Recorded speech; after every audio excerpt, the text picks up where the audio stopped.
Bismillahirrahmanirrahim. Assalamualaikum warahmatullahi wabarakatuh.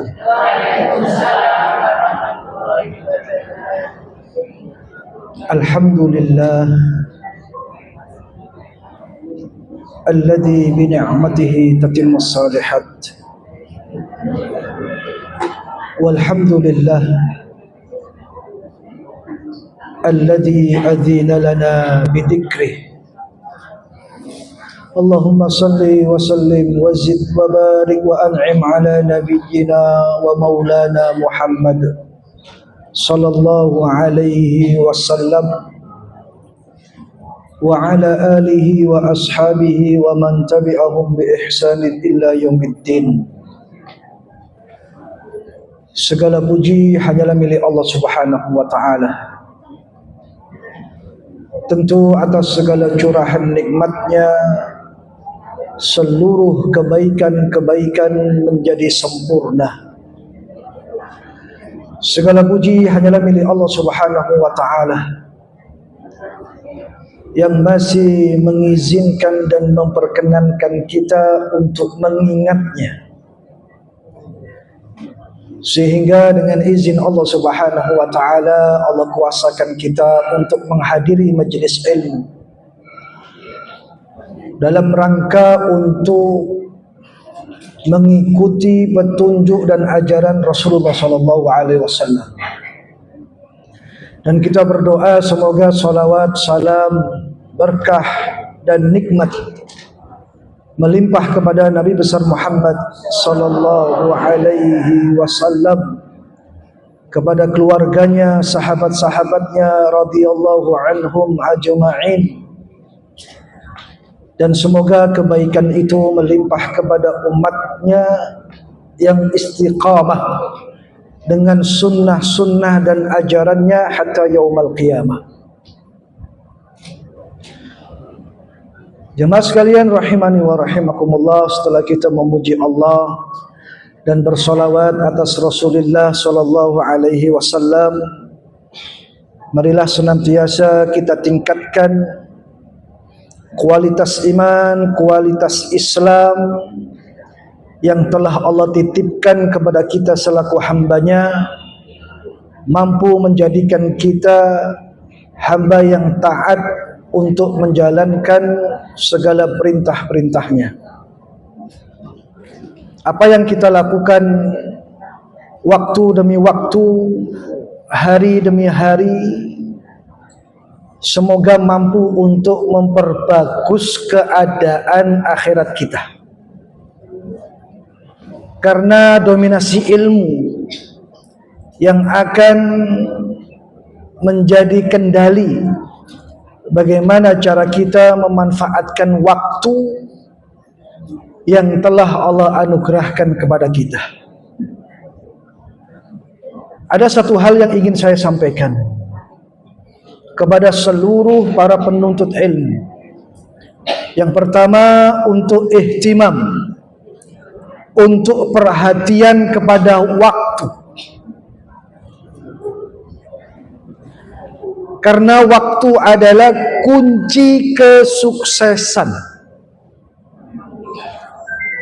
baik kesuksesan dunia maupun kesuksesan akhirat. Maka dari itu Nabi Muhammad sallallahu alaihi wasallam yang telah mengajarkan kepada kita umatnya bagaimana memanfaatkan waktu, dari setiap detiknya, dari setiap menitnya, di mana kita menjalani kehidupan ini harus mendatangkan keberkahan. Dan keberkahan itu bisa Allah hadirkan kalau ada usaha atau ikhtiar. Keberkahan itu akan Allah datangkan kalau ada pergerakan. Jadi kita ini tidak boleh diam, kita ini tidak boleh pasif, kita harus senantiasa aktif memanfaatkan waktu-waktu kita yang telah Allah hadirkan dalam kehidupan ini untuk mengumpulkan pundi-pundi amal soleh, yang mana amal soleh itu akan menyelamatkan kita kelak kita menghadap Allah Subhanahu wa Ta'ala. Allah Subhanahu wa Ta'ala berfirman dalam surat Al-Munafiqun ayat yang ke-9 dan ayat yang ke-10 insyaallah, di mana Allah Subhanahu wa Ta'ala berfirman, ya ayyuhalladzina amanu la tulhikum amwalukum wala auladukum an dzikrillah wa man yaf'al dzalika faulaika humul khasirun. Allah Subhanahu wa Ta'ala mengingatkan kepada kita semua selaku hambanya, perhatikan ayat ini. Wahai orang-orang yang beriman, ini adalah panggilan seruan yang dikhususkan. Artinya hanya untuk orang beriman. Yang tidak beriman, minggir dulu. Itu kata Allah. Ya ayyuhalladzina amanu, wahai orang-orang yang beriman, janganlah harta-hartamu dan anak-anakmu melalaikan kamu dari mengingat Allah. Pada satu ruang terkadang waktu kita ini hilang. Bahkan hilangnya waktu itu tidak membawa manfaat. Jikalau seseorang senantiasa disibukkan dengan dunianya, yang mana dunia itu melalaikan seseorang untuk ingat kepada Allah Subhanahu wa Ta'ala. Ini yang pertama. Dan yang kedua, terkadang waktu kita ini hilang. Hilangnya waktu kita terkadang hanya karena kita diuji oleh Allah dengan anak-anak kita, yang mana ujian itu tidak mampu mendatangkan kebaikan bagi kita. Makanya Allah Subhanahu wa Ta'ala berfirman, ya ayyuhalladzina amanu la tulhikum amwalukum wala auladukum. Ayat ini relevan dengan apa yang dikatakan oleh Allah Subhanahu wa Ta'ala. Kenapa anak keturunan? Kenapa harta? Kok bukan yang lain? Karena potensi dengan dua hal ini manusia akan banyak lalai dengannya. Allah Subhanahu wa Ta'ala berfirman, yauma la yanfa'u malu wala banun illa man atallah biqalbin salim. Al-ayah. Nanti pada suatu hari, pada suatu masa, kata Allah, di mana anak keturunan dan harta, al-mal wal banun, di mana harta dan anak keturunan tidak akan mampu memberikan manfaat kecuali mereka yang nanti datang kepada Allah dengan membawa hati yang selamat. Himbauan Allah dalam kehidupan dunia ini ketika Al-Quran diturunkan oleh Allah kepada Nabi Muhammad SAW, Allah telah mengingatkan supaya kita tidak menyesal kelak di hadapan Allah, bahwa tidak seharusnya hartamu, duniamu, anakmu, keluargamu menyibukkan dirimu sehingga engkau lalai dari mengingat Allah Subhanahu wa Ta'ala. Hari ini sebagian terjadi di tengah-tengah masyarakat kita. Allah itu adil. Sebelum kita tersesat terlalu jauh, Allah hadirkan Al-Quran untuk dibaca, untuk dimengerti maknanya, dan untuk diamalkan.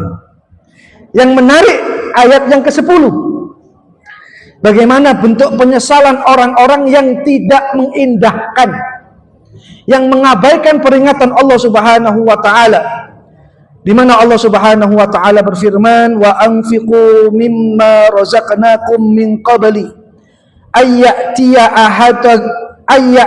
ahadakumul maut fayaqula rabbi laula akhartani ila ajalin qarib fa asaddaqa wa akun minas salihin." Inilah bentuk penyesalan mereka. Semoga kita diselamatkan oleh Allah daripada keburukan ini. Di mana Allah Subhanahu wa taala mengatakan, dan infakkanlah sebagian dari apa yang kami rezekikan kepadamu sebelum datangnya kematian. Ada keterkaitan. Yang pertama tadi Allah bicara tentang hartamu. Yang kedua Allah bicara tentang infak. Karena dikatakan hartamu yang sesungguhnya adalah hartamu fi sabilillah. Itu hartamu yang sesungguhnya. Apa yang engkau miliki dari dunia, yang mana kalian belum manfaatkan, itu milik Allah Subhanahu wa taala. Kita hanya dititipi saja. Ya. Saya ulangi lagi, hartamu yang sesungguhnya adalah hartamu fi sabilillah. Hartamu yang engkau infakkan di jalan Allah Subhanahu wa taala. Dan apa yang kalian miliki hari ini dari dunia yang engkau belum manfaatkan, itu bukan milikmu. Milik siapa? Allah. Dan engkau hanya dititipi saja. Bukan milikmu. Karena engkau belum manfaatkan. Dan memanfaatkan itu akan bermuara pada dua hal. Yang pertama bermuara pada kebaikan, di mana dikatakan fi sabilillah. Di mana harta itu bisa bermuara kepada kejelekan ketika difungsikan dalam hal-hal kemaksiatan dan dosa. Jadi harta kita itu fi sabilillah, yang telah kita manfaatkan, kita fungsikan, kita pergunakan di jalan Allah Subhanahu wa taala. Apapun bentuknya. Sehingga Allah Subhanahu wa taala mengatakan, lakukan itu sebelum datangnya kematian. Maka kepada salah seorang di antara kamu, lalu dia berkata, Rabbi laula akhartani ila ajalin qarib fa asaddaqa wa akun minas salihin. Al-ayah. Ya Allah, mereka mengatakan, ya, yang terlambat, yang tidak memanfaatkan waktu untuk memanfaatkan rizki Allah Subhanahu wa taala yang Allah titipkan, yang tidak mereka pergunakan dalam kebaikan dan ketaatan, ketika kematian datang lebih cepat dari apa yang tidak dia sangka, maka kelak orang yang seperti ini menghadap di hadapan Allah dan mereka akan mengatakan, Rabbi laula akhartani ila ajalin qarib. Ya Allah, sekiranya, seandainya, kata mereka, engkau berkenan menunda kematianku dan engkau tidak datangkan lebih cepat ajalku sedikit waktu pun, fa asaddaqa wa aku minas salihin, maka aku akan dapat bersedekah dan aku termasuk orang-orang yang saleh. Satu permintaan yang mungkin mustahil dalam pandangan kita dan logika kita. Orang mati minta dihidupkan lagi, mustahil. Bagi Allah itu mudah, dan Allah mampu dan sangat mampu untuk melakukan. Tapi Allah tidak kabulkan dan tidak perkenankan permintaan orang ini. Ya Allah, hidupkan aku lagi, beri aku kesempatan lagi.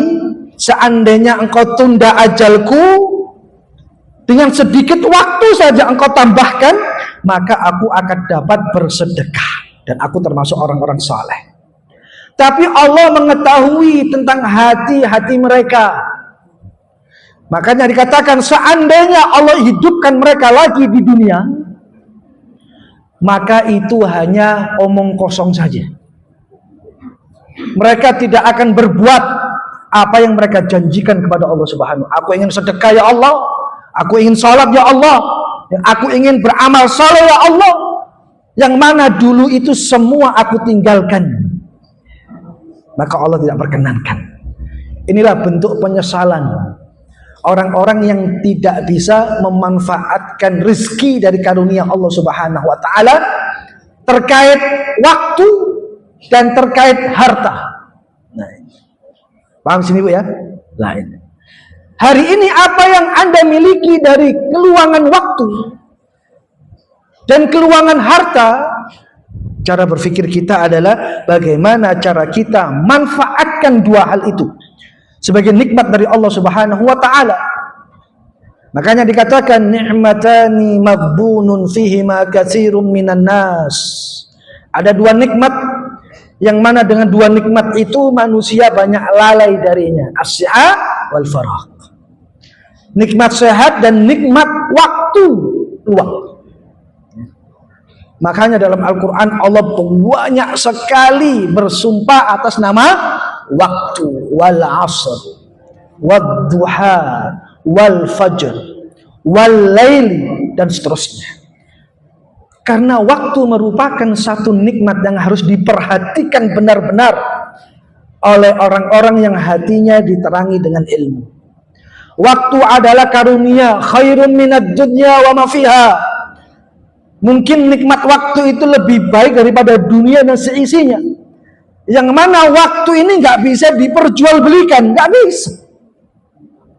Seandainya misalnya saya tanya, ya, saya beli waktu Anda 1 jam saja, 1 juta, mau nggak? Mau. 1 jam tak bayar 1 juta. Ya.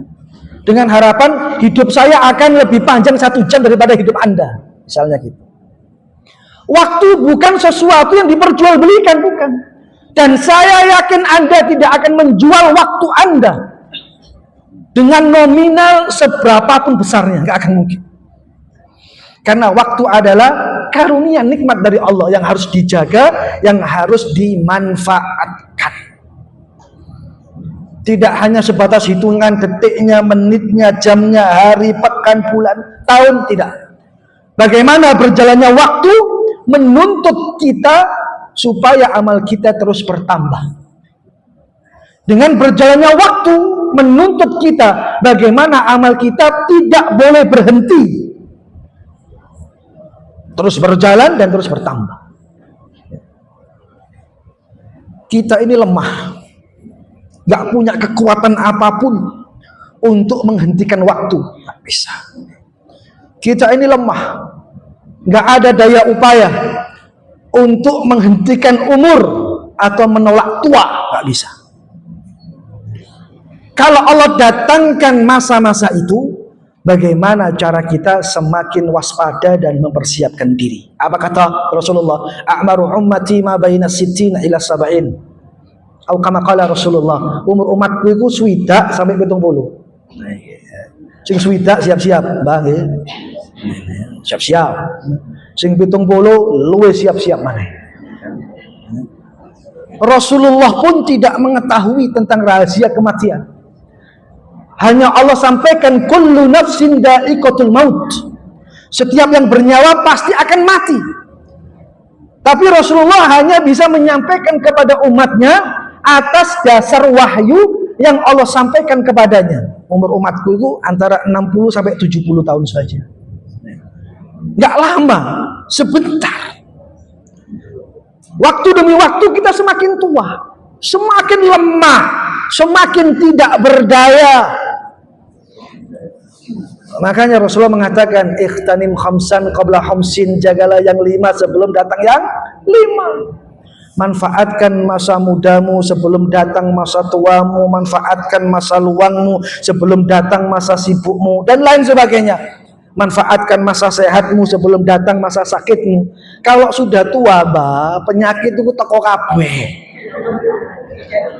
Kabeh gak diundang, teko kabeh, ya. Penyakitnya abot-abot, stroke, jantung, diabetes, Bukan hanya migran, bukan hanya pengeluh, tidak. Ya, berat-berat penyakitnya. Itu sunatullah yang Allah titipkan, Allah ujikan kepada hambanya. Artinya kita selalu harus paham dan mengerti ketika waktu berjalan, umur bertambah, apa yang harus segera kita lakukan. Tidak perlu untuk menunda-nunda kebaikan, nggak perlu. Nggak perlu. Loh, orang yang melakukan kebaikan saja celaka, apalagi yang tidak melakukan kebaikan atau perintah. Allah katakan, fawailul lil musallin alladzina hum an salatihim sahun. Celaka orang-orang yang sholat, yang mana dalam sholatnya ada sahun. Di antara pengertian ayat ini, yang sholat saja dikatakan celaka, apalagi yang nggak sholat, kan gitu logikanya, Bu, ya.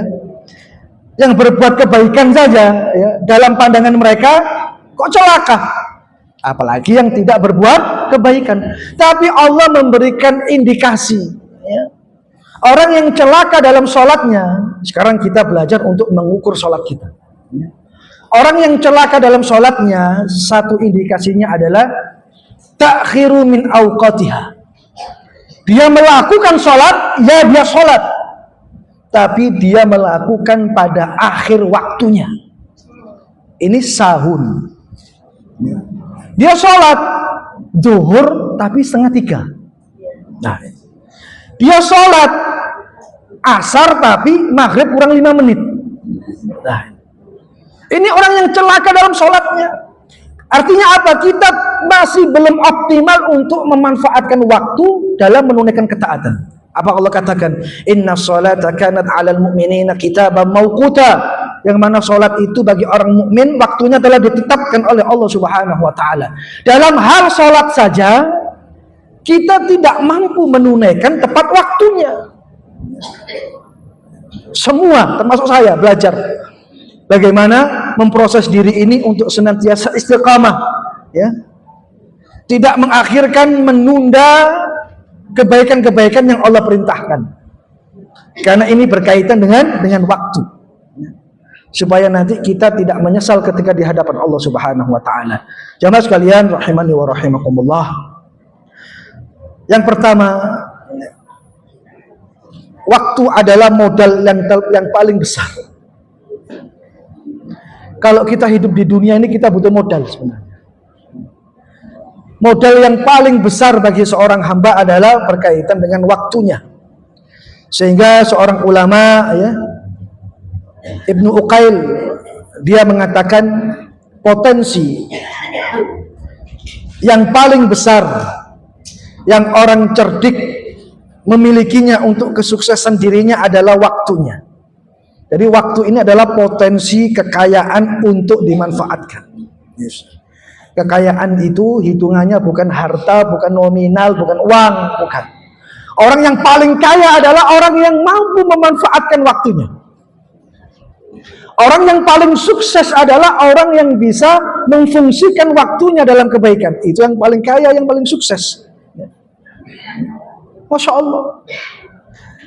Jadi ukuran kita itu kesuksesan, kebahagiaan itu bukan harta. Bagi kita kesuksesan, kebahagiaan itu adalah bagaimana cara kita memanfaatkan waktu.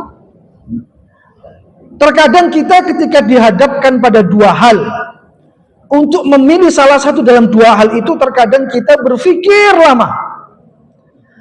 Padahal jelas-jelas pilihan itu, ya, bisa memberikan kebaikan kepada kita. Misalnya seperti ini. Anda dikasih pilihan uang 5 juta atau tambahan waktu, dan tambahan waktu itu bisa menjadikan Anda orang yang semakin taat kepada Allah. Pilih yang mana? Nggak boleh pilih dua-duanya. Satu. Yang kedua, minta kepada Allah tambahan waktu, di mana tambahan waktu itu mampu memproses diri kita untuk menjadi hamba yang lebih baik dengan banyak melakukan amal soleh daripada sekedar uang 5 juta, gitu misalnya. Ya, di sini mengatakan pilihan yang kedua, di luar belum tentu pilihan kedua menjadi sebuah pilihan, belum. Tapi orang yang cerdik, dia tahu di mana dia meletakkan pilihannya. Karena ini berkaitan dengan waktu yang mereka tidak ingin membawa penyesalan yang banyak ketika menghadap Allah Subhanahu wa taala. Makanya dikatakan dalam hadis Rasulullah sallallahu alaihi wasallam, ya. Qala Rasulullah sallallahu alaihi wasallam, la tazalu qadama 'abdin yaumal qiyamah hatta yas'ala an arba'. Allah Subhanahu wa taala akan menjadikan kaki seorang hamba tidak akan mampu untuk bergerak dan bergeser dari tempatnya dia berdiri nanti di hadapan Allah Subhanahu wa taala, sampai mereka ditanya tentang 4 hal.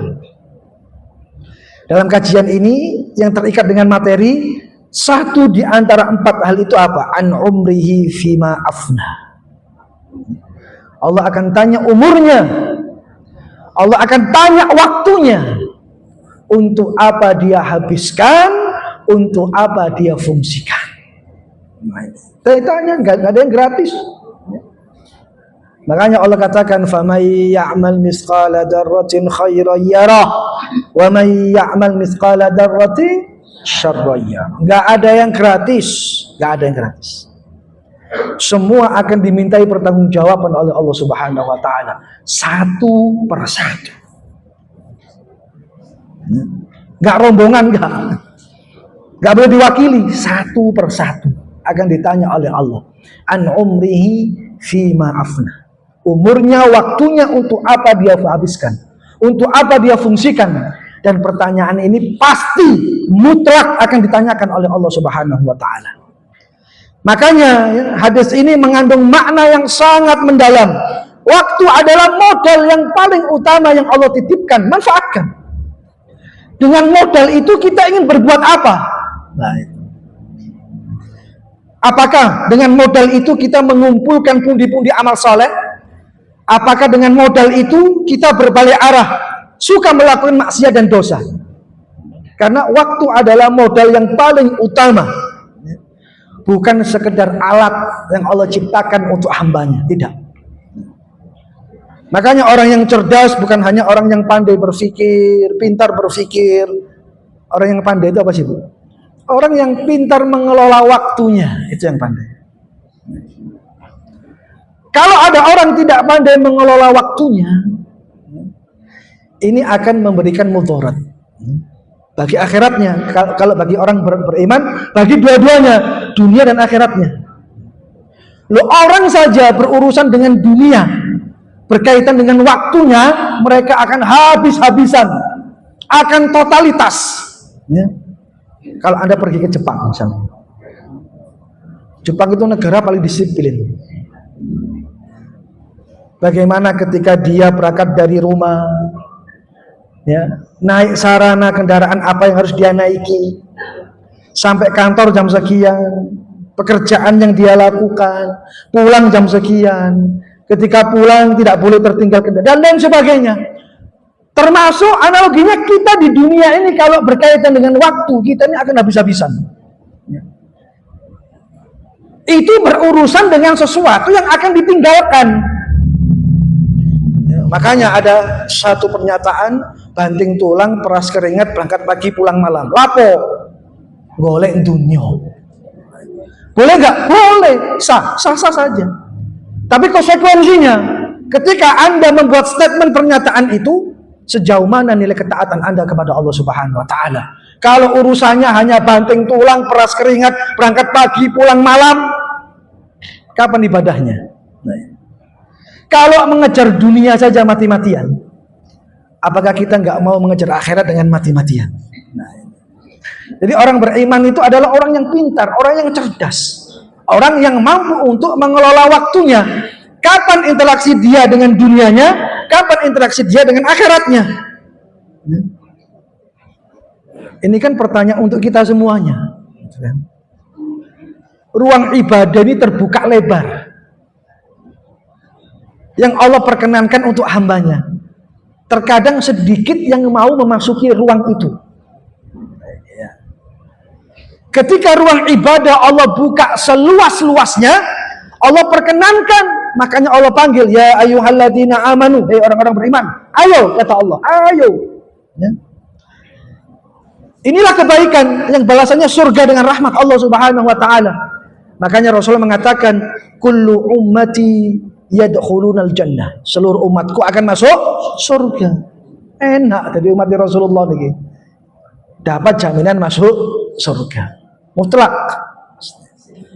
Illa man aba, kecuali yang enggak mau masuk surga. Ngasih pilihan, alaikum bil khiyar, milih yo awakmu, gelem masuk surga apa tidak? Karena Nabi Muhammad memberikan jaminan semua umatku masuk surga, illa man aba, kecuali yang enggak mau. Siapa ya Rasulullah? Mereka yang enggak mau, mereka yang enggak taat kepadaku dan tidak membenarkan ajaranku. Itu yang enggak mau masuk surga. Nah, ini. Kita ini berpacu dengan waktu. Ketika waktu berjalan, Allah mempertanyakan bagaimana amalmu. Nah, ini. Bahaya, Masya Allah ya. Kalau ngomong masalah waktu ini, Masya Allah, kadang-kadang kita ini kerdil sekali. Di mana letak kekerdilan kita? Sampai hari ini pun kita tidak pandai mengelola waktu kita yang bisa memberikan kebaikan terutama bagi akhirat kita. Makanya setiap detik yang berlalu tidak akan pernah kembali, nggak akan pernah kembali. Ya. Bisa jadi waktu semakin jauh meninggalkan kita dan kita belum berbuat apa-apa. Ini yang menakutkan dan mengkhawatirkan. Waktu sudah lari meninggalkan kita, kita masih di tempat gak berbuat apa-apa. Ya. Makanya dikatakan, jikalau engkau tertinggal dari saudaramu tentang urusan dunia, maka jangan sedih dan jangan menangis. Jangan. Kalau engkau tertinggal dengan saudaramu tentang urusan dunia, jangan sedih, jangan menangis. Tapi jikalau engkau tertinggal dari saudaramu tentang urusan akhirat, bersedihlah dan menangislah. Kenapa engkau tertinggal dengan urusan akhirat? Awe dewe ini sebaliknya, ya. Sedih, nangis, mangkel, nyesel kalau tertinggal urusan dunia. Tidak menaruh penyesalan sedikit pun ketika orang lain sudah meninggalkan jauh tentang urusan akhirat dengan kita. Ini yang dia katakan begini, ya. Tidak merasa bersalah, nggak merasa sedih. Ya. Makanya Rasulullah SAW mengingatkan kepada Abdullah bin Amr bin As. Ya Abdullah, la takun mithla fulan. Ya Abdullah, jangan menjadi orang yang seperti itu. Kana yaqumul lail fataraka qiyamal lail. Orang ini dulu senang melakukan sholat malam, sekarang nggak melakukan lagi sholat malam. Jadi ibadah itu sepanjang waktu, sepanjang masa, selama ruh belum berpisah dari jasadnya, kan gitu. Makanya satu pertanyaan, apa ya yang sampai hari ini saya lakukan? Yang paling mengkhawatirkan ibu-ibu sekalian, kalau ada orang sudah merasa amalnya banyak, mereka merasa cukup dan merasa puas dengan amal itu. Bahkan tidak hanya merasa cukup, tidak hanya merasa puas, mereka merasa sombong dan jumawa. Amalku yang paling banyak di antara kalian. Tapi wongnya gak teko saiki. Dan gak ada di sini orang seperti itu, ya. Jangan sombong dengan amal yang telah kita lakukan. Lebih-lebih kita membuat sebuah pernyataan bahwa saya amalnya yang paling banyak. Tidak. Kalau ada orang yang seperti itu, kasih satu pertanyaan. Amalmu yang mana yang diterima oleh Allah? Lah amalmu merasa paling banyak. Kamu merasa paling soleh, kamu merasa paling solihah. Kasih satu pertanyaan, amalmu yang mana yang diterima oleh Allah? Gak akan mampu untuk bisa menjawab. Ya, dulu kita pernah baca Al-Quran, kita pernah menjalankan puasa-puasa sunnah, kita pernah memperbanyak jumlah rakaat dalam sholat-sholat sunnah kita. Kita dulu sering melakukan banyak kebaikan. Satu pertanyaan lagi yang diajukan. Mana amal perbuatanmu yang dulu engkau lakukan, yang engkau mampu untuk istiqomah? Yang mana?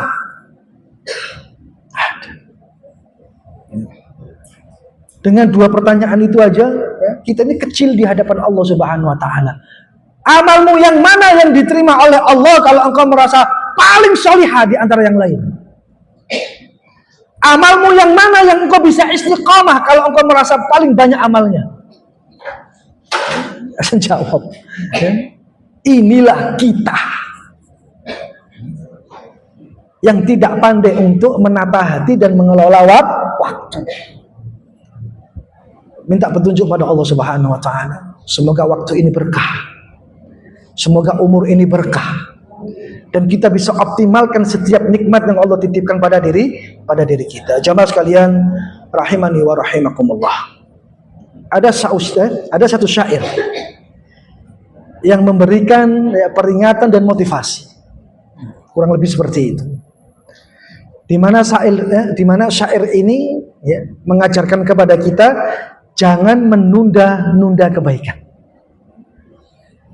Kalau dalam bahasa syar'i itu adalah taswif. Menunda-nunda, mengakhir-akhirkan, melambat-lambatkan perintah. Kalau bahasa wong Solo iku apa ya? Engkok wae. Engkok wae, sesuk wae, ben wae, apa lagi? Nah itu. Engkok wae, sesuk wae. Kalau dalam bahasa syar'inya taswif. Ya, ada syair yang sampai kepada kita jangan menunda kebaikan. Di mana dikatakan badiru idza ma kunta fi zamanil faragh falaisa kullul waqti yattasi'u lil faragh. Badiru, bersegeralah. Ini kata perintah. Kalau kita diperintahkan itu artinya cepat-cepat. Sambut dengan antusias. Banyak dalam Quran. Kalau Allah, ini yang sering saya sampaikan juga ini. Kalau Allah dalam Quran itu bicara tentang urusan akhirat, Allah itu menggunakan kata-kata musarroah, percepatan, kan dulu gitu ya. Banyak dalam Quran itu menggunakan kata percepatan, akselerasi. Allah pakai fi'il amr, kata perintah. Wasari'u ila maghfirah, bersegera untuk menuju ampunan Allah. Ini kan perintah. Maju awakmu sak banter-banter, ojo maku, ketinggalan kok, itu kan. Artinya seperti itu. Wasari'u ila maghfirah, cepat-cepat bersegera menuju ampunan Allah Subhanahu wa taala. Menuju ampunan Tuhan. Yang kedua, tentang urusan akhirat. Wa tazawwadu fa inna ghaira zadi taqwa. Carilah bekal, ini kan perintah. Golek bekal awakmu iki. Saapi-apike bekal iku adalah apa? Takwa. Bagaimana cari bekal ketakwaan? Ya menunaikan ketaatan, menjalankan perintah. Artinya nggak boleh menunda, nggak boleh melambat-lambatkan atau mengakhirkan pelaksanaannya. Karena Allah perintahkan kita untuk cepat. Dalam ayat yang lain, ya ayyuhalladzina amanu idza nudiya lis-salati min yaumil jum'ah fas'au ila dzikrillah. Wahai orang-orang yang beriman, jika telah dikumandangkan, ditegakkan salat Jumat, fas'au ila dzikrillah, segera menuju Allah Subhanahu wa taala untuk mengingatnya. Antusias dia, semangat, energi, tidak meninggalkan dan tidak melambat-lambatkan dalam mendatangi seruan Allah. Allah kalau ngomong masalah dunia di Quran itu santai, ya, nggak menuntut kita cepat-cepat, santai. Ya. Kalau sholat Jumat sudah ditegakkan, fantashiru fil ardi wabtaghu min fadlillah, kembali lagi kepada aktivitasmu, kembali lagi kepada duniamu untuk mencari keutamaan Allah Subhanahu wa taala. Nggak menuntut kita cepat-cepat, tidak, santai. Tapi kalau tentang urusan akhirat nggak boleh santai. Sehingga dikatakan badir, bersegeralah apa? Melakukan kebaikan. Kapan? Ketika engkau dalam waktu luang. 1 kali 24 jam. Di mana letak keluangan waktu kita? Di mana? Bahkan kita sendiri nggak mengetahuinya. Ini kan menarik ini kan. Ketika ada pertanyaan 1 kali 24 jam, di mana waktu luangmu? Akan tetapi terkadang kita tidak mengenali waktu luang kita. Karena apa? Saking sibuknya dengan dunia. Sehingga dia tidak bisa mengunci, nggak bisa mengetahui, nggak bisa membidik kapan waktu luangnya. Ini orang yang tersiksa sebenarnya. Masya Allah, bilang dzalik. Makanya bersegera melakukan kebaikan ketika engkau berada dalam waktu luang. Karena setiap waktu akan lapang untuk berbuat kebaikan. Kalau waktu itu Allah hadirkan, benar-benar manfaatkan untuk menunaikan ketaatan kepada Allah Subhanahu wa taala. Artinya jamaah sekalian, kesempatan tidak datang 2 kali. Hanya 1 kali. Kesempatan adalah peluang emas. Dan menunda kebaikan adalah awal dari penyesalan. Orang yang suka-suka dan senang menunda kebaikan, itu awal dari penyesalan dan kehancuran diri. Sampaikan pada yang lain, terutama memahamkan pada diri kita sendiri. Orang yang menunda-nunda kebaikan, awal dari penyesalan. Kalau itu sudah menjadi kebiasaan dalam hidupnya, dia tidak akan pernah mampu untuk melakukan kebaikan. Tidak akan pernah mampu. Betapa buruknya jika ada seseorang tidak mampu untuk melakukan amal kebaikan. Ada apa dengan dirinya? Masya Allah ya, jangan menunda amal kebaikan. Jangan mengakhir-akhirkan amal kebaikan. Ketika saat itu kita mampu untuk menunaikannya. Tak balik ini mana? Ojo gampang ngomong sesuk wae, jangan.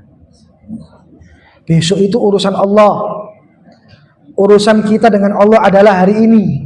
Dino iki urusan kita dengan Allah Subhanahu wa taala. Enggak usah mikir sesuk. Sesuk itu urusan Allah ya, kalau Allah perkenankan kita hidup. Kalau enggak, selesai. Jikalau engkau manfaatkan harimu hari ini maksimal dengan ibadah, jikalau hari ini bebarengan Allah datangkan ajalmu, engkau tidak akan menyesal di hadapan Allah Subhanahu wa taala. Jika dirimu ya, terbengkalai hari ini tidak melakukan ketaatan hanya karena mengejar kesibukan, jikalau pada saat yang bersamaan hari ini Allah datangkan ajalmu, maka engkau akan menyesal di hadapan Allah karena engkau belum berbuat apa-apa di hadapan Allah Subhanahu wa taala. Waktu sesuatu yang paling mahal dan paling berharga yang Allah titipkan pada hambanya.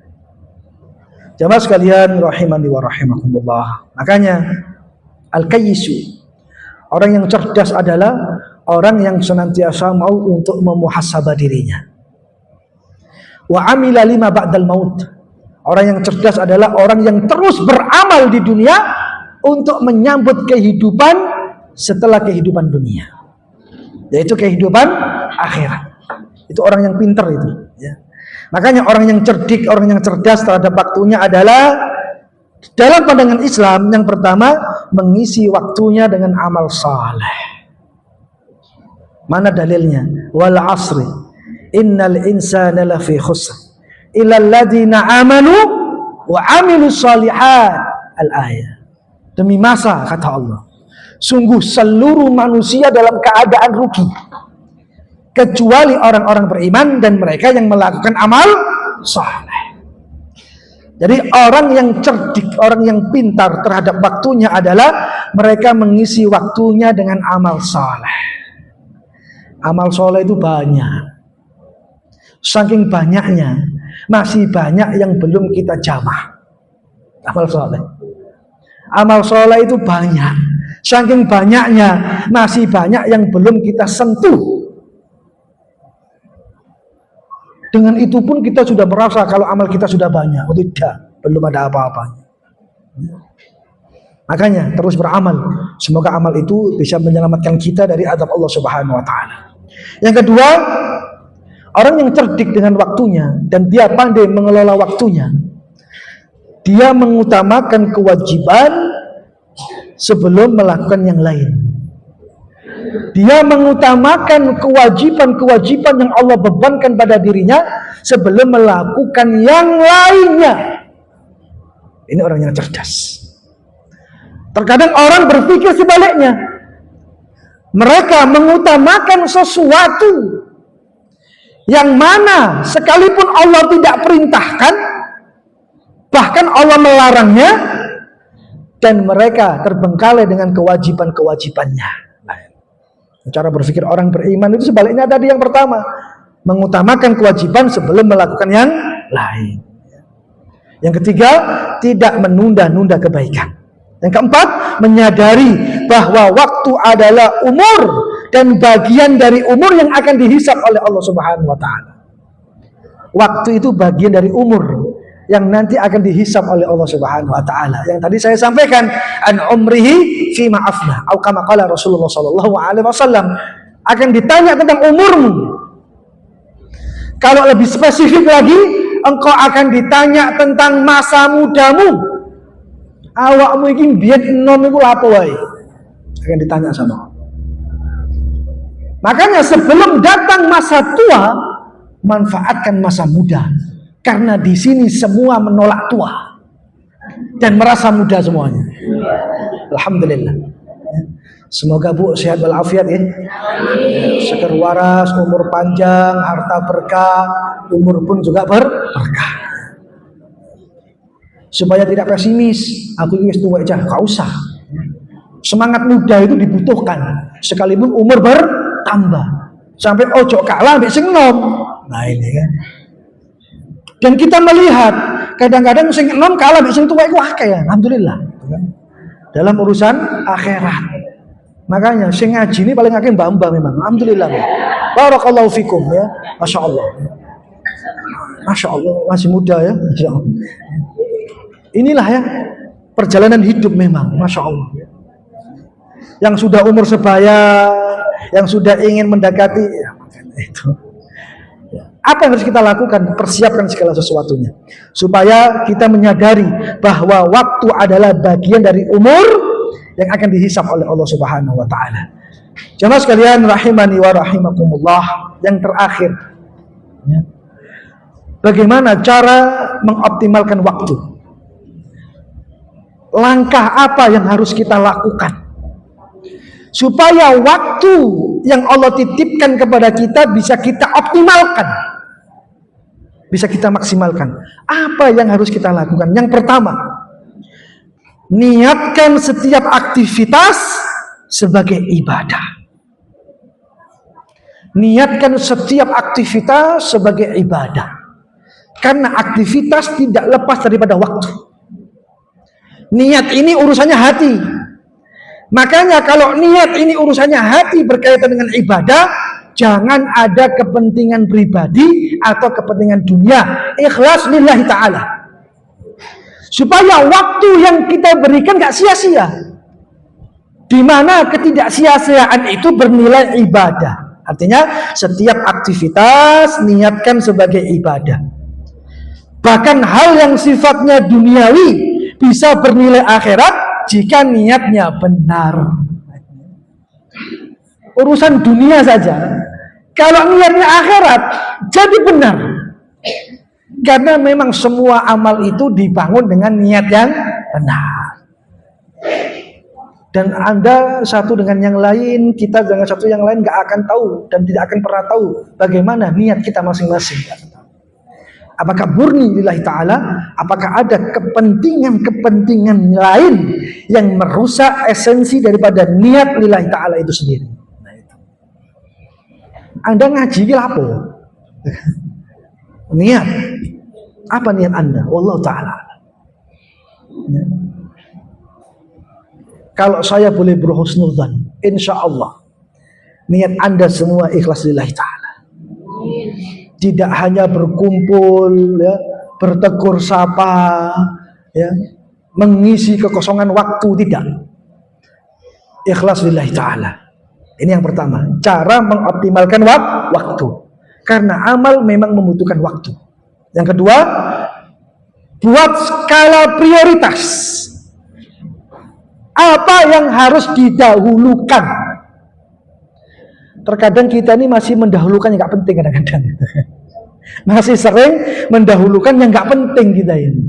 Sehingga yang penting hilang nilainya.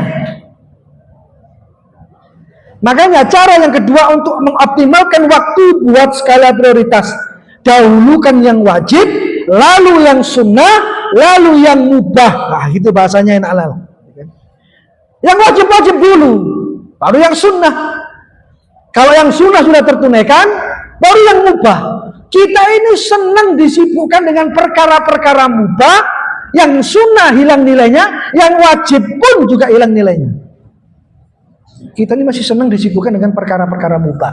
Mubah itu boleh dilakukan, tapi kalau melalaikan, yang ditakutkan akan membawa kita pada ruang yang haram, itu mubah. Mubah itu boleh dilakukan, tapi kalau Anda sudah candu kepada perkara-perkara mubah, yang dikhawatirkan akan membawa kita kepada perkara-perkara haram. Jadi orang yang bisa mengoptimalkan waktunya adalah mendahulukan mana yang wajib, memahami setelah itu mana yang sunnah, memahami setelah itu mana yang mubah. Nggak boleh merubah dari 3 tingkatan ini. Ya. Yang mubah dulu, terus yang sunnah terus yang wajib. Nggak karu-karuan nih jadinya. Nah, ini kan. Paham Bu ya? Nah. Yang ketiga, hindari hal yang tidak bermanfaat. Nah, Anda kategorikan sendiri yang nggak manfaat itu apa? Anda lebih tahu tentang urusan diri Anda. Orang yang bisa mengoptimalkan waktunya adalah mereka yang mau untuk menghindari hal-hal yang tidak bermanfaat. Makanya Rasulullah mengatakan, min husni islamil mar'i tarkuhu ma la ya'ni. Sebaik-baik ukuran keislaman seseorang ketika mereka mau meninggalkan perbuatan yang sia-sia. Nah, sekarang ukurannya hari ini, perbuatan yang sia-sia itu apa?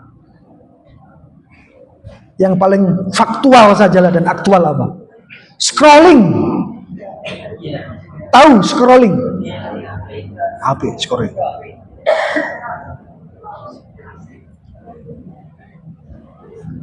Ustadz kira-kira salah nggak?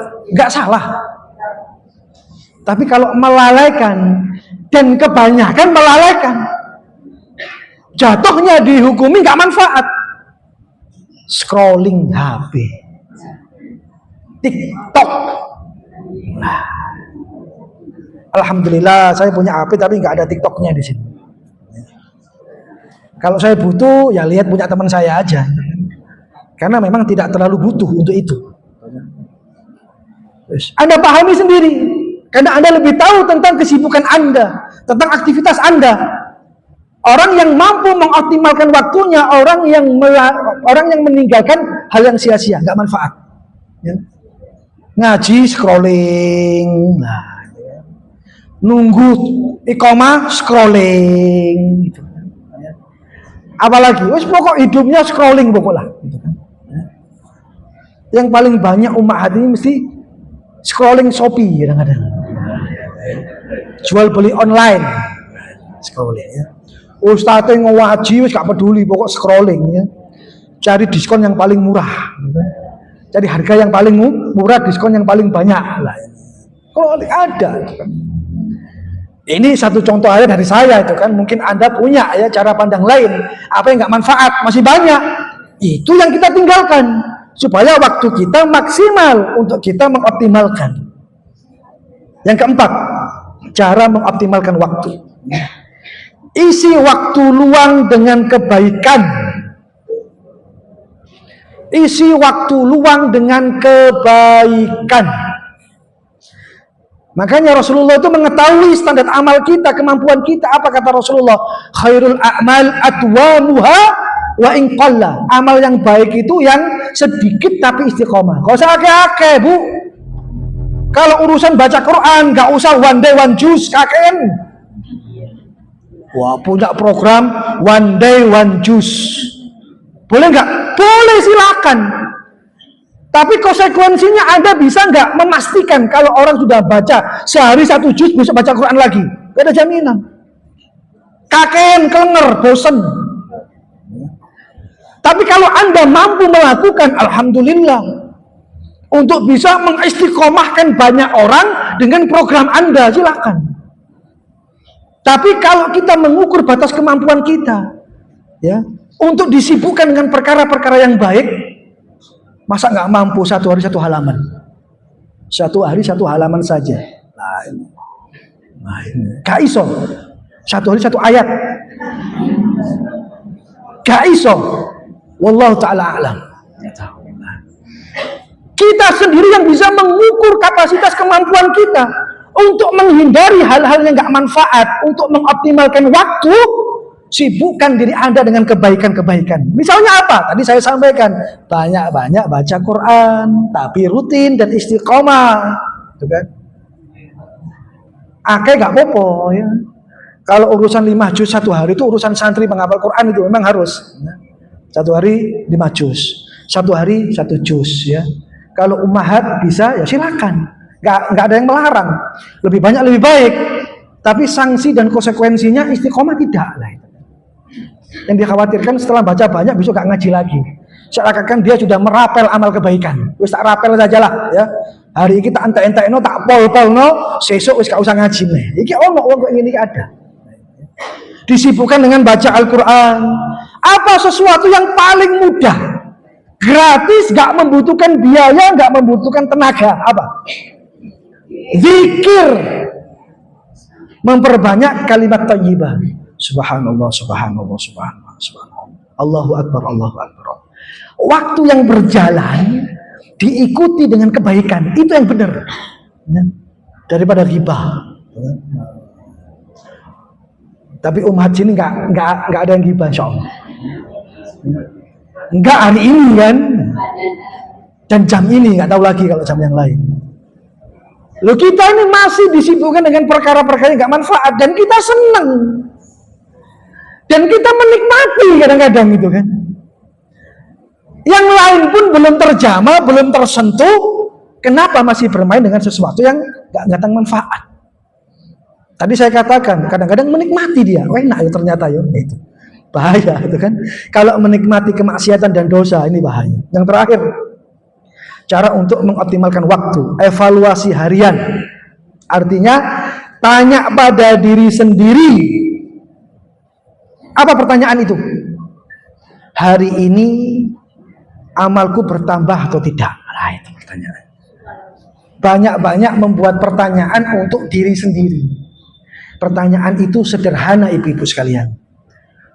Nanti sebelum tidur, di akhir waktu, ya, sebelum Anda memejamkan mata, evaluasi diri setiap hari. Amal saya hari ini bertambah atau tidak bertambah? Kalau tidak bertambah, Anda sudah mengevaluasi diri. Apa yang esok hari harus saya lakukan? Jika Allah perkenankan dan Allah izinkan saya untuk hidup kembali. Kalau hari ini sudah terlampau banyak, harus saya perbanyak lagi. Supaya waktu berjalan kita optimalkan dengan kebaikan. Paham oke? Nah, jamaah sekalian rahimani wa rahimakumullah. Penutupnya adalah waktu adalah nikmat yang pertama. Tapi nikmat yang sering dilupakan. Padahal dia adalah modal utama untuk menuju kesuksesan dunia dan kesuksesan akhirat. Orang yang cerdas bukan yang memiliki banyak waktu, bukan. Kita dengan yang lain takaran waktunya sama, 1 kali 24 jam. Detiknya sama, menitnya sama, jamnya sama. Orang yang cerdik, orang yang cerdas bukan karena mereka mempunyai banyak waktu. Tetapi orang yang cerdas adalah orang yang pandai untuk memanfaatkan waktu. Sedikit tapi maksimal. Yang terakhir, jangan menunggu waktu luang untuk beramal. Karena bisa jadi waktu luang itu kita tidak akan pernah mampu untuk beramal. Sepanjang waktu yang Allah kuasakan, kita manfaatkan untuk beramal. Makanya gunakan waktumu sebelum engkau berkata, seandainya aku dulu. Seandainya aku dulu. Ya, kalau di dunia kita tidak bisa memanfaatkan waktu, yang dikhawatirkan nanti di akhirat kita mengatakan seandainya saya dulu, seandainya saya dulu, ya, seandainya saya dulu. Itu kalimat yang sudah tidak memberikan manfaat dan penyesalan yang tidak akan ada ujungnya. Mungkin ini yang sedikit bisa saya sampaikan. Marilah kita berdoa pada Allah Subhanahu wa taala, hadirkan kekhusyukan, keikhlasan. Semoga Allah Subhanahu wa taala mengijabah kebaikan-kebaikan doa kita. Allahumma lakal hamdu anta nurus samawati wal ardi wa ma fihin. Wa lakal hamdu anta malikus samawati wal ardi wa ma fihin. Wa lakal hamdu anta qayyumus samawati wal ardi wa man fihin ya rahman ya rahim. Allahumma salli ala Muhammad wa ala ali Muhammad kama sallaita ala Ibrahim wa ala ali Ibrahim wa barik ala Muhammad wa ala ali Muhammad kama barakta ala Ibrahim wa ala ali Ibrahim fil alamin innaka Hamidum Majid. Allahumma dina fi man hadait wa afina fi man afait wa tawallana fi man tawallait وبارك لنا فيما أعطيت وقنا شر ما قضيت فإنك تقضي ولا يقضى عليك. اللهم اغفر للمسلمين والمسلمات والمؤمنين والمؤمنات الأحياء منهم والأموات إنك سميع قريب مجيب دعوات يا قاضي الحاجات. اللهم إنا نسألك الفردوس الأعلى. اللهم أعنا على ذكرك وشكرك وحسن عبادتك. اللهم أحيينا سعداء وأمتنا شهداء برحمتك يا أرحم الراحمين. اللهم إياك نعبد ولك نصلي ونسجد وإليك نسعى ونحفظ نرجو رحمتك ونخشى عذابك إن عذابك بالكفار ملحق. اللهم أعز الإسلام والمسلمين. اللهم أعز الإسلام والمسلمين وأذل الشرك والمشركين ودمر أعداءك أعداء الدين يا رب العالمين. رب اغفر لي ولوالدي وارحمهما كما ربياني صغيرا. رب اغفر لي ولوالدي وارحمهما كما ربياني صغيرا. اللهم اغفر لهم وارحمهم وعافهم واعف عنهم وأكرم نزولهم ووسع مدخلهم وسلهم بالماء والثلج والبرد ونقهم من خطايا كما ينقى الثوب الأبيض من الدنس برحمتك يا أرحم الراحمين. اللهم إنا نسألك علما نافعا. اللهم إنا نسألك علما نافعا ورزقا طيبا وعملا متقبلا برحمتك يا أرحم الراحمين. اللهم ارزقنا الاستقامة. اللهم ارزقنا الاستقامة. استقامة في العبادات، استقامة في الطاعات، وارزقنا الحسن الخاتمة برحمتك يا أرحم الراحمين.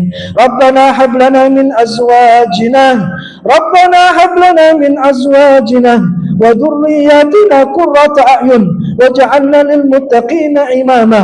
ربنا لا تزغ قلوبنا بعد إذ هديتنا وهب لنا من لدنك رحمة إنك أنت الوهاب.